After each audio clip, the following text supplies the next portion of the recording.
What do the rich buy that the poor don't even know is available for purchase?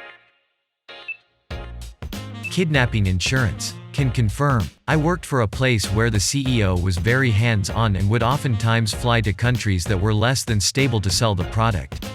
In case of kidnapping, we had insurance for him. For anyone else that traveled with him that might get grabbed. And contingency plans in place for what we needed to be doing and who to contact in case this happens. There was a Reddit story once posted by a guy who claimed to be in such a position. Maybe on our Tales from Tech Support a few months or a year ago. Not a business owner, but a senior engineer in a large oil, natural gas extractor. The guy who knows where to tap to make things work.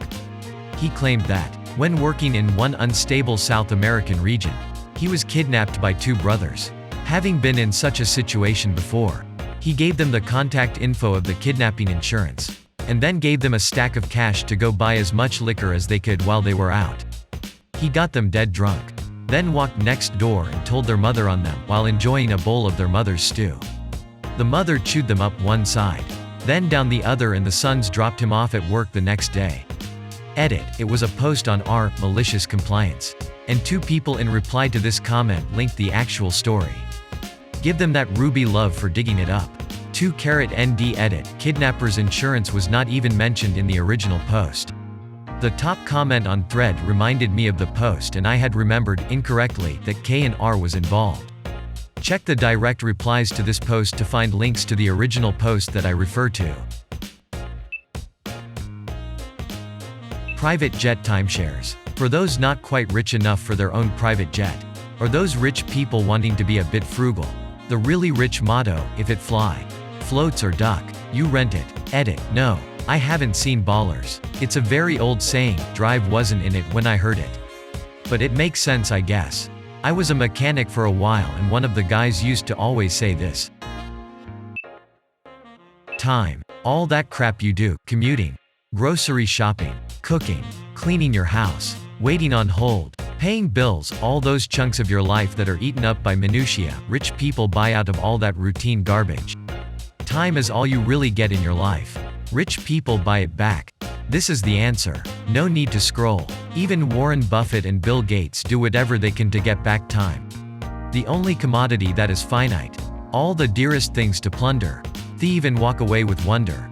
Pillage, pilfer, palm and pocket, lift and loot, or else unlock it. May. I've always said sincerely, never be the thing you really think would be the most impressive thing to steal or pinch. Possessive. Certain things are harder stolen than the purse or wallet swollen. Phones are simple. Banks are dated. Cash and cars uncomplicated. When you've got a plan that's hatchin', all the world is yours for snatchin'. When you're down and dirty dealin', even hearts are ripe for stealin'. All above is easy peasy, any shallow. Senseless. Sleazy. Slob can take a ring or trinket, if they only dare to think it. What I want is far exceeding. Time's the only thing I'm needing. Time's the only play I'm making. ... Sadly, time is not for taking. Something they do that most people don't know about is buy entire libraries at once. My sister used to work at a bookstore, and told me someone came in and wanted to furnish their library with a library-size purchase of books. They just wanted cherry-picked bestsellers left to the discretion of the people working there. It sounded wild. Edit. This place is a wealth of knowledge, and I'm here for it. Had no idea you could buy books by the foot. What a bizarre idea. Some wealthy people also buy books as decoration, with no intent of reading most of them. They buy books from wholesalers by the linear foot, specifying how the books look on the shelves, size, color, material of spine, etc., without any regard for what the books actually are. They just need to fill wall space in library, office rooms in their homes. That sounds so sad. How can you buy a book and not read it? If you're willing to fork out $35,000 for the player and $500 per showing, you can watch films that are currently in theaters in your own private home theater. https://www.lifewire.com/prima-cinema-home-theater-experience-1847001. Wow, who would have thought a private showing is only twice as much as a normal movie ticket? Yeah, I mean, if you just skip the snack bar at the theater, it evens out to the same cost basically.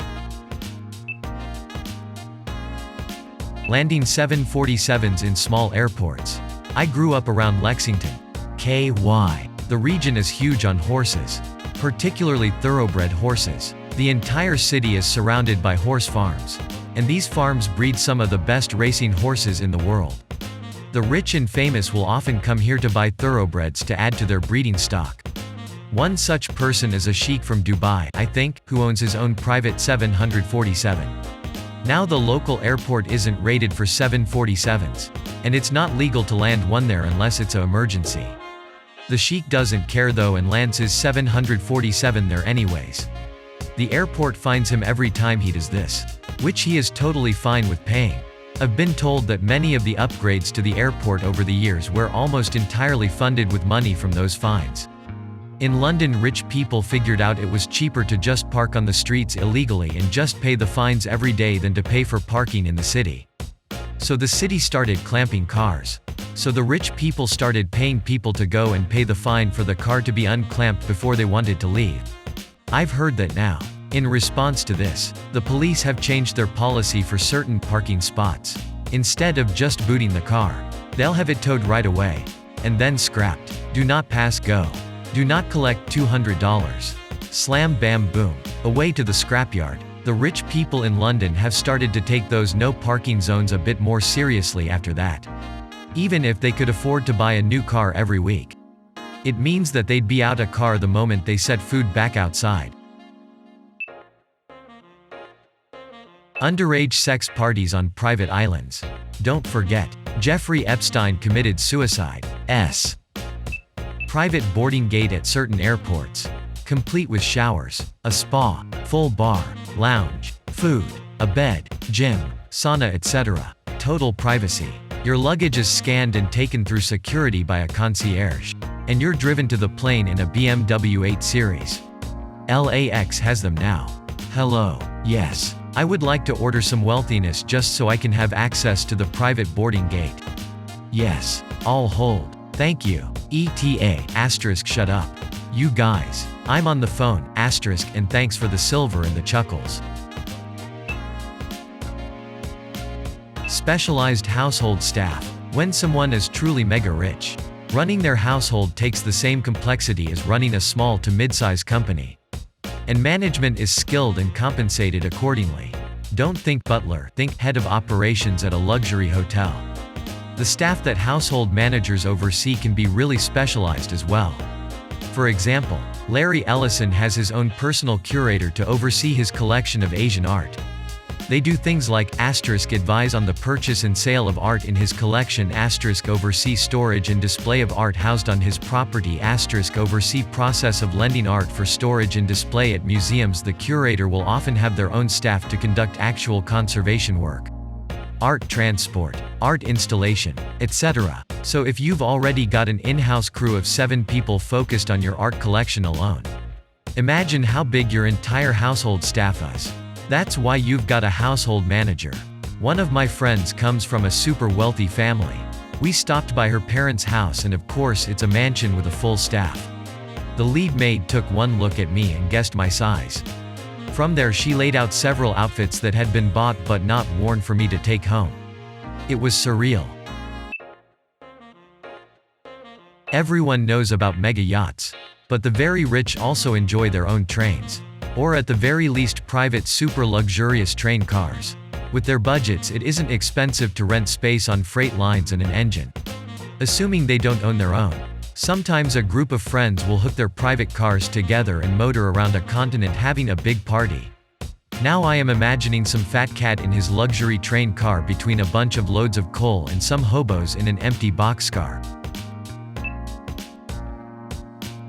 Pet cloning. Ex-boss was getting his dog cloned for $100,000. Luxury ice cubes. Glacé Luxury Ice Co. produces perfectly square ice blocks for minimum dilution and maximum cooling.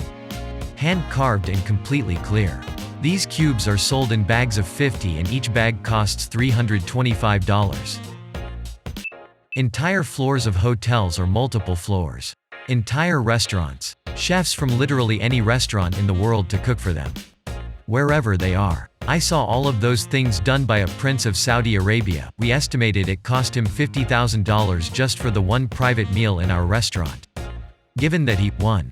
had the top 4 floors of our hotel booked for the hundreds of staff to take care of him, his wife and his 2 kids, plus likely some concubines. If I'm being honest, as someone in this part of the world, being rich equals the number of people who work for you. 2. He paid $30,000 just to close our restaurant for one meal. 3. Flew his favorite chef from New York to Orlando to cook for him, on his private jet, and then back again. Of course, it was likely the other private jet he had just for his staff, not for himself or his family. 4. Make food our entire staff. All the kitchen staff, all the federal, state and local security and him, his wife and his 2 kids. I have posted the entire story somewhere else in the past, but I couldn't find it easily. I had a buddy who taught ski lessons to another Saudi prince's little kid and had some nearly unbelievable and yet similar details during his interactions with them. That kid had an entire team around him, or probably 10 staff. Plus vehicles, snowmobiles, a helicopter, and so on. I later met a guy who worked on an ultra-luxury 300-foot yacht and served Bill Gates and his wife, among other super rich people. Their primary job was to operate without interacting with them, or at least as little as possible. This shows you, in some sense, that having people around you doing stuff you need to be done but doing it invisibly is another perk of being rich. Edit added some details and additional stuff. A billionaire spending $50,000 a night, every day of the week, for an entire year, is about the same ratio as a guy with $1,000 in the bank spending $18 over the course of a year. Or 20-ish cents a night. Edit, $73 over a year. Sorry, I was slightly intoxicated and tired when I wrote that. Point still stands, though. I had a buddy who hired a driver, got him to get a chauffeur's license, and then made sure his Jaguar was long enough to meet criteria as a limo. And then he could legally drink in the backseat. When I traveled with him internationally, someone met us at the door when we were dropped off, and they walked us to our plane. None of that customs security stuff occurred. Private performances with big-name artists. I was on a yacht in the Virgin Islands and some mega yacht owner pretty close to us had Christina Aguilera flown in to perform for his guest on the mega yacht. We were close enough to see the performance, not close enough to pretend to be part of the party. A platinum retriever. A person to go to jail for you in your stead. This is a known phenomenon in Latin America, but I imagine it happens in other places as well. What did you think about this video? Did you like it? Please leave some feedback in the comment section below. You can always check out my other videos for more curated content just like this. Thanks for watching. See you next time.